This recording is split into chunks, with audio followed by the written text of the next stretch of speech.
Welcome to let's cook and it channel. இன்றைக்கி நம்ம ரொம்பவே ஆரோக்கியமான சொரக்காய் தோசை எப்படி பண்ணுறதுன்னு பார்க்கலாம். அதுக்கு நான் ஒரு 1/4 கிலோ அளவுள்ள சொரக்காவை தோல் சீவி சின்ன சின்ன பீசஸாக கட் பண்ணி மிக்ஸி ஜாரில் ஃபஸ்ட்டு சேர்த்துக்கிறேன். அதோட ஒரு 5-6 சின்ன வெங்காயத்தை சேர்த்துக்கலாம்.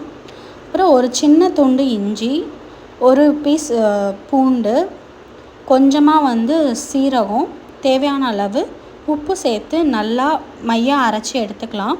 இப்போ இந்த அரைச்சதை ஒரு பாத்திரத்துக்கு மாற்றி வச்சுட்டு நமக்கு எத்தனை தோசை வேணுமோ அதுக்கு ஏற்ற மாதிரி நம்ம வீட்டில் இருக்கிற தோசை மாவை இந்த சொரக்காய் அரைச்சதோடு கலந்து விட்டுக்கலாம். இதோட கருவேப்பிலை, கொத்தமல்லி, கொஞ்சோண்டு சின்ன வெங்காயம் இதோட சேர்த்து மிக்ஸ் பண்ணி விட்டுக்கலாம் நல்லா. இப்போ நல்லா மிக்ஸ் பண்ணிவிட்டு தோசைக்கல்லை அடுப்பில் வச்சு நல்லா கல் காஞ்சதும் நம்ம தோசையாக ஊற்றி எடுத்துக்கலாம். ரொம்பவே ஹெல்த்தியான தோசை இது குழந்தைங்கள்லேருந்து பெரியவங்க வரைக்கும் ரொம்ப பிடிக்கும். டிஃப்ரெண்ட்டாகவும் இருக்கும். கண்டிப்பாக நீங்களும் ட்ரை பண்ணி பாருங்கள். இந்த சொரக்காய் தோசை உங்களுக்கு பிடிச்சிருந்தால் லெட்ஸ் குக் அண்ட் இட் சேனலை லைக் பண்ணுங்கள், ஷேர் பண்ணுங்கள், கமெண்ட் பண்ணுங்கள், சப்ஸ்கிரைப் பண்ணுங்கள். தேங்க்யூ.